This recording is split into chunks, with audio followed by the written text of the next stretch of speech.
अस्सलाम वालेकुम guys, welcome to psych student. आज हम पढ़ेंगे कोर्स कोड MGT 111 का लेसन नंबर 44, जिसमें हम पढ़ते हैं मैनेजरियल प्रोग्राम एजेंडा के बारे में। Reasons for reforms. रिफॉर्म्स क्या होता है कि चेंजिंग्स, उनके जितनी भी चेंजिंग्स हुई एडमिनिस्ट्रेशन में, गवर्नमेंट में, उनकी वजूहात क्या थी। अब हम उनकी वजूहात देख लेते हैं क्या है। इसमें उन्होंने चार बताई हुई हैं। सबसे पहले उन्होंने कहा कि पॉलिटिकली ये फील होने लगा कि गवर्नमेंट की जो सर्विसेज हैं, जो गवर्नमेंट का रेवेन्यू है, टैक्स रेवेन्यू, वो कम होता जा रहा है। जिसकी वजह से क्या हुआ कि जो सर्विसेज दूसरों स्टाफ को प्रोवाइड करते हैं वो भी कम होने लगी। जिसकी वजह से चेंजिंग का सोचा गया कि कुछ तब्दीली आनी चाहिए। उसके बाद फिर 70s 80s में जो कनाडा की गवर्नमेंट थी, ऑस्ट्रेलिया की, न्यूजीलैंड की, वो तमाम गवर्नमेंट जो है वो तब्दीलियां ला रही थी, ज्यादा से ज्यादा वक्त के साथ साथ तब्दील हो रही थी, जिससे हमारी पॉलिटिकल लीडरशिप को ये आइडिया मिला कि हमें भी अपने पब्लिक सर्विस को चेंज करना चाहिए।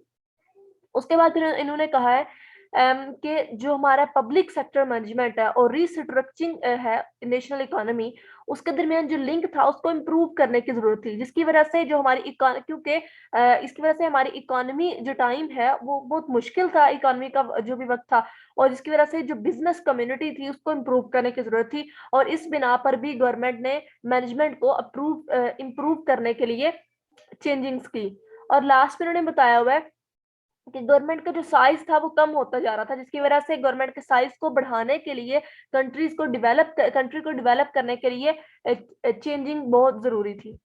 मैनेजरल प्रोग्राम क्या है, हम पहले भी इसके बारे में पढ़ के आए हैं। अब इसके इसके प्रोग्राम्स के डिफरेंट उन्होंने फंक्शंस लिखे हुए हैं, फीचर्स लिखे हुए हैं, उनको उनके बारे में हम पढ़ते हैं, जो कि सिंपल है बिल्कुल, हम पहले पिछले लेक्चर्स में भी पढ़ के आते रहे हैं। परफॉर्मेंस पे मीन्स वाइल एम्प्लॉयज की बेसिक पे जो होती है, ठीक है, उनको मोटिवेट करना, उनकी परफॉर्मेंस को इंक्रीज करना, decision makings, tax control, targets, और उसके बाद फिर टारगेट्स को अचीव कैसे करना है।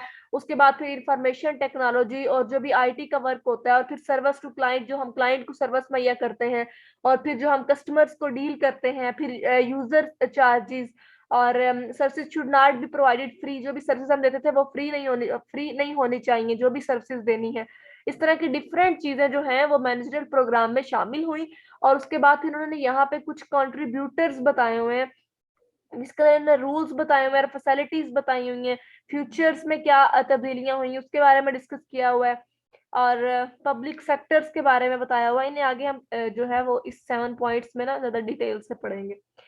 ये 7 पॉइंट्स हैं जो कि हुड्स ने दिए थे by the name of hood look, ठीक है, and other author by the name of hood looks more at new public management. Hood जो था उसने एक नई पब्लिक मैनेजमेंट को देखा, और उसने एक नई पब्लिक मैनेजमेंट के लिए ये 7 पॉइंट्स दिए। सबसे पहला, hands on professional management in public sectors. मैंने हाईलाइट किया हुआ, इससे आपको समझ आएगा। इसने कहा था कि गवर्नमेंट क्या चाहती है, गवर्नमेंट क्या करना चाहती है, और वो जो करना चाहती है वो कैसे होगा, और उस सबको इंचार्ज कौन करेगा, और उसकी रिस्पॉन्सिबिलिटीज क्या होंगी। The primary way of achieving is that to let the manager. इन्होंने कहा कि सबसे पहला जो स्टेप है कुछ भी अचीव करने का, वो ये है कि अपने मैनेजर्स को मैनेज करो, ठीक है। मीन जो आपका सीनियर मैनेजर वो आपके गोल्स को अचीव करे। आपका एक हर ऑर्गेनाइजेशन का एक मैनेजर होना चाहिए जो कि उसको मैनेज करे एक अच्छे तरीके से। explicit standards and measures of performance. The main change in the manager program is for the organization to focus on output. सबसे जो मेन तब्दीली थी वो क्या थी कि इन्होंने मैनेजरल जो प्रोग्राम्स हैं इन्होंने आउटपुट पर भी फोकस करना शुरू कर दिया। उससे पहले ये सिर्फ इनपुट्स पर फोकस करते थे। इन्होंने कहा कि आउटपुट पर जब इन्होंने फोकस करना शुरू किया तो ये भी एक बहुत बड़ी जो थी वो चेंजिंग साबित हुई, ठीक है। Greater emphasis on output controls.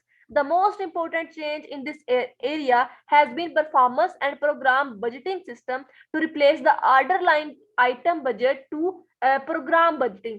इन्होंने ऑर्डर लाइन आइटम जो है, लाइन आइटम बजट को प्रोग्रामिंग बजट में चेंज कर दिया। लाइन आइटम बजट में हमारे पास क्या होता था कि हर चीज को तफसील से बताया जाता था, लिटिल इंफॉर्मेशन से लेके टॉप तक सारी इंफॉर्मेशन अंदर बताई जाती थी। जबकि प्रोग्रामिंग बजट के अंदर आप मेन जो आपका फोकस होता था, जो आप चाहते थे कि गवर्नमेंट को इस बारे में पता चले, जिसके अंदर लॉन्ग टर्म प्लान शामिल होते थे, वो बनना शुरू हो गई। उसके बाद शिफ्ट टू डिसएग्रीगेशन। डिसएग्रीगेशन इसका मतलब क्या है कि बड़े डिपार्टमेंट्स को छोटे डिपार्टमेंट्स में डिवाइड कर दिया गया, मतलब कि बड़े डिपार्टमेंट की सर्विसेज को छोटे डिपार्टमेंट की सर्विसेज, जो सारी सर्विसेज जो बड़े डिपार्टमेंट्स के पास थी, उन्होंने उनको डिवाइड कर दी छोटे डिपार्टमेंट्स को भी। उन्होंने कहा फॉर एग्जांपल अगर एक पब्लिक ऑर्गेनाइजेशन है, वो ये परफॉर्म कर रही है सेवरल फंक्शन, जिसमें पार्क्स को मेंटेन करना, हाउसिंग प्रोविजंस और उसके बाद एजुकेशन का निज़ाम, हेल्थ का निज़ाम, इन्होंने कहा कि ये सारा कुछ एक ही पब्लिक ऑर्गेनाइजेशन क्यों परफॉर्म करे, बल्कि इसको डिवाइड कर दिया जाए स्मॉलर ऑर्गेनाइजेशन में, हर कोई सेपरेटली अपने एरिया को फोकस करे। ठीक है। A shift to greater competition, a shift to greater competition उन्होंने बताया हुआ है कि it argued by a point then that if service are contestable they should be put out to be tender. इससे आपको समझ नहीं आएगा, मैं आपको बताती हूँ सिंपली कि इन्होंने कहा कि जब पता चल रहा है कि गवर्नमेंट के ऊपर काम का प्रेशर ज्यादा हो रहा है, गवर्नमेंट जो है वो अपनी स्कोप को थोड़ा कट करना चाहती है, मतलब अपने कोई न्यू आइडिया क्रिएट करना चाहती है जिससे गवर्नमेंट पे काम कम हो, तो इसका जो सबसे बेस्ट सोल्यूशन है वो यही है कि आप अपनी अथॉरिटी, आप अपने कुछ काम जो है वो प्राइवेट सेक्टर्स को सौंप दें। ठीक है। जब आप प्राइवेट सेक्टर्स के साथ अपने काम को डिवाइड कर लेंगे तो गवर्नमेंट का काम भी कम हो जाएगा और प्राइवेट सेक्टर्स को भी एक रिस्पॉन्सिबिलिटी, एक अथॉरिटी मिल जाएगी।